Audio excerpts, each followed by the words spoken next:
streetnews.it. Siamo qui all'evento L'amore conta con Miki Petillo e Afrodite, un evento che unisce lo spettacolo alla solidarietà. Dunque, siamo veramente felici e onorati di essere qui questa sera per questa giusta causa.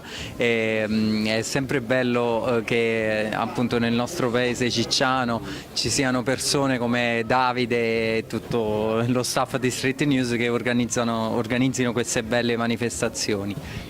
Dunque dà l'opportunità di mettere a disposizione il proprio talento a favore di chi non se la passa tanto bene. Intanto utilizziamo il nostro talento, tra virgolette, per una giusta causa, quantomeno facciamo qualcosa di positivo. Ecco. Certo. Allora, quindi un modo per sensibilizzare anche il pubblico e stare insieme per giusta causa. Certo. Facciamo un saluto a tutti i lettori di Street News. Un mega ciao a tutta la redazione di Street News e a tutti i lettori. Ciao.